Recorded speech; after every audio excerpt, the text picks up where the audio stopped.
사랑하는 성도 여러분, 오늘도 여러분의 모든 길 가운데 주님과 동행하시는 축복이 있기를 소망합니다. 오늘 우리가 함께 묵상하실 하나님 말씀은 전도서 10장 12절에서 20절의 말씀입니다. 지혜자의 입의 말들은 은혜로우나 우매자의 입술들은 자기를 삼키나니 그의 입의 말들의 시작은 우매요 그의 입의 결말들은 심히 미친 것이니라. 우매한 자는 말을 많이 하거니와 사람은 장래일을 알지 못하나니 나중에 일어날 일을 누가 그에게 알리리요. 우매한 자들의 수고는 자신을 피곤하게 할 뿐이라. 그들은 성읍에 들어갈 줄도 알지 못함이니라. 왕은 어리고 대신들은 아침부터 잔치하는 나라여 내게 화가 있도다. 왕은 귀족들의 아들이요 대신들은 취하지 아니하고 기력을 보하려고 정한 때에 먹는 나라여 내게 복이 있도다. 게으른즉 석가래가 내려앉고 손을 놓은즉 집이 새느니라.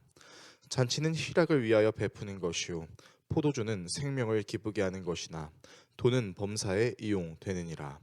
심중에라도 왕을 저주하지 말며 침실에서라도 부자를 저주하지 말라. 공중의 새가 그 소리를 전하고 날짐승이 그 일을 전파할 것임이니라. 아멘. 오늘 본문은 지혜로운 사람의 말 그리고 어리석은 사람의 말이 끼치는 영향에 대해 다루고 있는데요. 어떤 내용이 있는지 살펴보겠습니다. 전도자는 지혜로운 사람은 말을 해서 덕을 보고 어리석은 사람은 말을 해서 망한다라고 이야기하는데요. 특히 어리석은 사람의 말은 어리석음으로 시작할 뿐만 아니라 사악한 광기로 끝날 수 있음에도 불구하고 그 말을 멈추지 않고 계속 하게 됩니다. 그래서 어리석은 사람의 말은 어떤 결과를 불러일으킬지 전혀 예상을 할 수 없을 뿐만 아니라 마치 집을 나온 사람이 자기 집으로 돌아가는 방법을 모른 채 피곤한 상황을 반복하는 것과 같습니다. 아마도 전도자는 하나님의 말씀을 들을 수 있는 지혜를 가지고 있었기 때문에 지혜를 갖지 못한 사람의 취약한 모습을 굉장히 많이 경험했을 것으로 추정되고, 지혜를 갖지 못한 사람이 하는 말이 다른 사람들에게 피해를 줄 뿐만이 아니라 실질적으로는 스스로에게도 엄청난 해가 될 수 있음을 깨달은 것으로 보입니다. 전도자는 지혜로운 말과 어리석은 말을 대비하는 두 나라의 예시를 들어주는데요.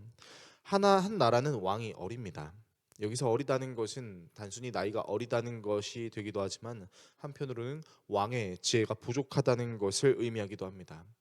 그래서 왕의 지혜가 부족한 나라의 경우 대신들은 직무를 행하는 것이 아니라 아침부터 잔치에 빠져 있을 것이고, 그런 나라는 저주를 받습니다.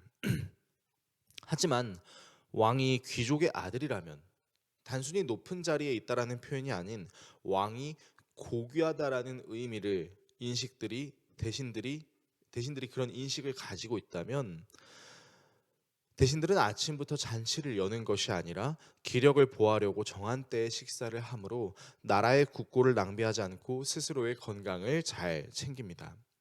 그러면서 전도자는 어리석은 사람들은 게으름을 품고 있고 그 게으름은 집에 들보를 내려앉게 만들 뿐만 아니라 비를 줄줄 새게 만들게 되므로 즐겁게 놀아야 할 때와 열심히 일을 해야 할 때를 구분하여 포도주와 물질을 사용하라고 말합니다.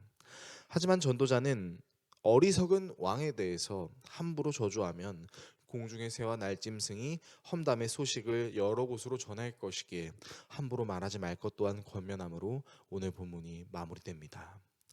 오늘의 말씀을 우리의 삶에 어떻게 적용해야 할까요? 말이라는 것은 실제로 사람에게 엄청난 영향력을 선사할 수 있는데요. 아주 작은 말이라 할지라도 그 말이 사람을 무너지게 할 수 있으며, 상대방만 무너지게 하는 것이 아니라 자기 스스로도 무너지게 만들 수 있습니다.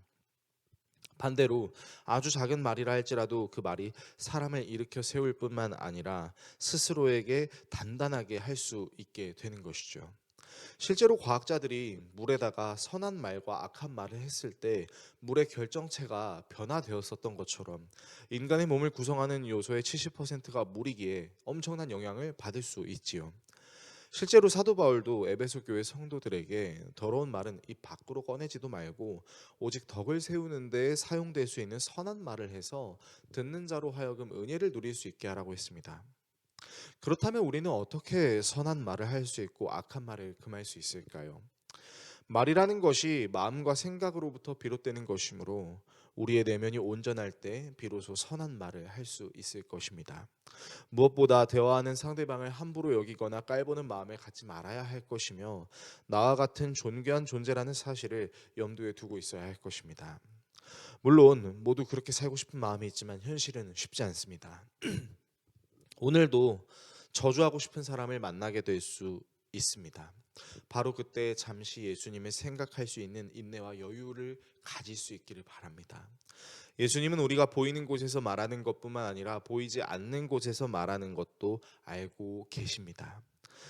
그래서 우리는 보이지 않는 곳에서 나도 모르게 남들을 저주할 수 있는데요.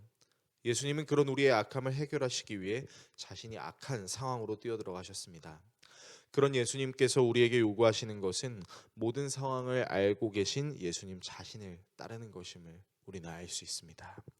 오늘 하루 여러분의 입에서 나오는 말이 사람을 저주하는 말이 아닌 살리는 말이 될 수 있기를 소망합니다.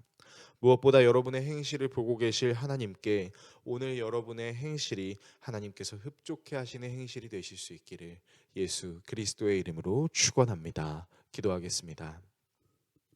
우리를 사랑하시는 하나님, 말이라는 것이 지혜로울 때, 어리석을 때 어떤 영향을 끼치는지에 대해 묵상하는 시간을 가졌습니다. 늘 선한 말을 하고 싶지만 그럴 수 없는 연약한 우리 자신을 주님께 맡겨드립니다. 우리가 보이는 곳에서만 선한 말을 하는 것이 아니라 보이지 않는 곳에서도 우리의 마음과 생각을 지킬 수 있도록 주님께서 오늘 우리를 위하여 중보하여 주십시오. 예수 그리스도의 이름으로 기도합니다. 아멘.